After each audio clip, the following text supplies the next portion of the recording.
If you're on the West Coast right now, and what a roller coaster we have been on today, and now a little bit of sunlight for all those protesters who are hoping for something like this. Now a national stay would say this. One, those who are detained at airports cannot be sent back to their country of origin, whether it be their nationality or where they came from. Number two, and this is some of the video from earlier here, Representative, that if you may be able to see, as this is where it all happened in Brooklyn, New York, at a federal courthouse just within the last 30 minutes. Our Chris Hayes confirming what had happened. Ari Melber, our chief legal correspondent, also there. The second item is whether or not they will be released now, later, in the future. That we don't know. And then third, that the government would be required to list all names of those detained. However, those who start from zero, as our chief legal correspondent has been saying, they still are affected by this executive order. So when you put that all together, if you're a lawyer from the ACLU, you have that small victory. Well, I think it's bigger than a small victory. There are people all around the country, obviously, who may be subject to detention right now, and getting this stay, I think, is a very good, important initial step. But you're right, it's not the whole deal, because there are others that may be precluded from getting on a plane, who have a visa, who have already been vetted, some of which have risked their lives for us. I was in Iraq just a week ago, meeting with our service members, meeting with Iraqis. I can only imagine how much more difficult our job just got in Iraq. How can we ask people to risk their lives for us, serving as interpreters, serving as contractors, helping us with logistics, if when push comes to shove and their lives are threatened, we can't help them? How do we expect to get support from Muslim countries in the fight against terror if we're telling them basically Muslims aren't welcome in the United States? This order was very ill-considered. It was very poorly implemented, and I hope this stay is just the beginning of an eventual or repeal of this order. And as you know, Representative, being from the state of California, where, for instance, Spanish became spoken by more than half that state in the year 2000, a state that has large immigrant communities from Latin American countries, from Asian countries, from the Middle East. This is something that is part of your vernacular.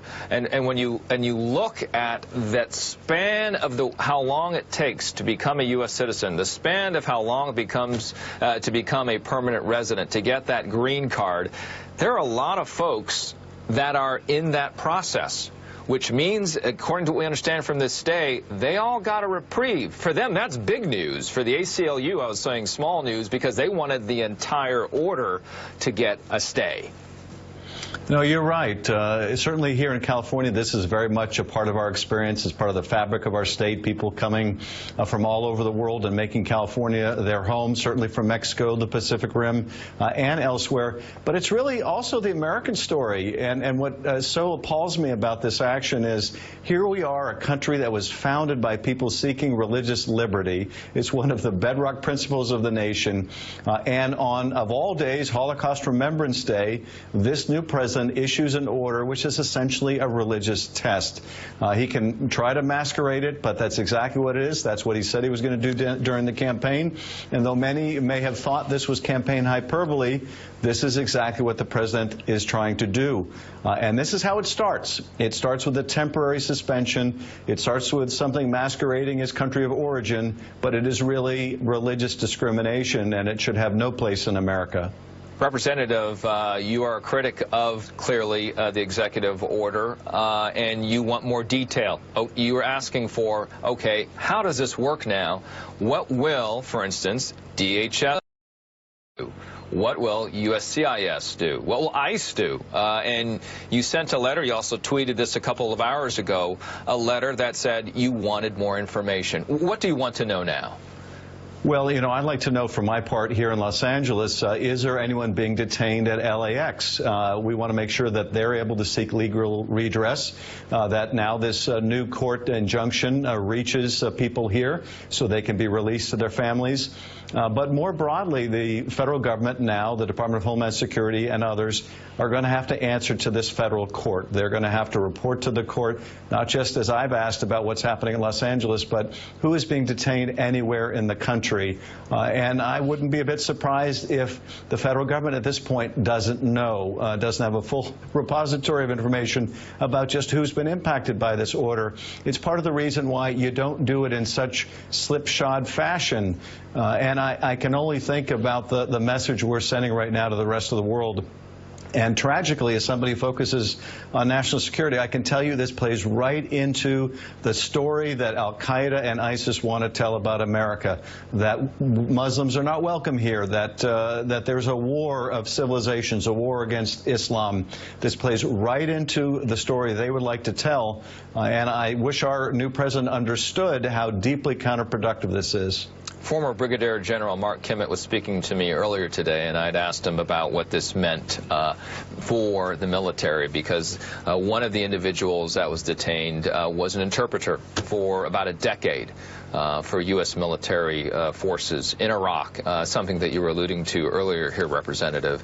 And for him, he was saying, this is not political. We need to take care of these people. This is very unfortunate, and we need to stop this. But he wasn't going to go so far as to say that the order itself inherently and certainly that would perhaps take him into a space that he does not want to go to, understandably, as a veteran, as a former brigadier general. In your case, as a politician, you are very clear about your dislike for it. The question might be, how might you use this energy to work across the aisle? And as you have talked about this with your colleagues across the aisle, what have they told you, and what do you think this might mean come the next session as you do discuss how to, if at all, react to this executive order? There should be bipartisan concern about this for a number of reasons, not the least of which, you know, in the intelligence world that I work in, often one of the things you can incentivize people to cooperate with you, to help you in that, is the chance to become an American citizen, the chance to bring their family to a safe place, the chance to experience freedom. What are these people going to think now that have been working with us with the hopes that they could come to the United States? So it's going to dry up some of our sources of information. It's also, I think, going to put our people at risk, because we can't get the cooperation in the war zones that we have been getting. So this ought to be an argument that people on both sides of the aisle understand. What's more than that, I would hope that my Republican colleagues also understand that when the president cites 9/11, he's talking about hijackers that came from none of the countries that are on this list. And in fact, the domestic attacks we've seen since 9/11 have not come from refugees. They have come, for the most part, from people born in the United States. So that ought to be a bipartisan concern. But I will tell you this. Right now, my GOP colleagues, for the most part, don't want to cross this president. They're hoping to get whatever they can get from him for the first few months. They're also worried about the Trump supporters back in their districts. And we need to step up and show some backbone, because things like this are deeply injurious to the country. What we're hearing from the LA Times, there where you are at in Los Angeles, at least 10 to 15 immigration attorneys gathering there at the international terminal, at the Tom Bradley terminal there, to help some travelers, mostly from Iran, who have been detained. Now, when you look at the Southland, when you look at the Los Angeles area, the metropolitan area, it has the largest Iranian community in the country. How have they reacted to what's happened in the last 24 hours, either you reflecting on what they are saying or what is happening at LAX? You know, I think there's great concern. There are a number of Iranian refugees that have come to this country through a program called HIAS. and they're deeply worried that this opportunity for loved ones, for family members that are trying to flee persecution in Iran may no longer have that opportunity. So there's great fear out there, particularly in Los Angeles, where we have had a lot of immigrants from not only Iran, but from other countries in the Middle East, that they are not going to be reunited with family members, and that those that are potentially at grave risk may be subject to arrest, detention, violence, or even death. So grave concerns here. I certainly have heard from a great many of my constituents who have family members, for example, in Syria, who desperately want to get their family members out into a safe place, and now must look at these orders and wonder,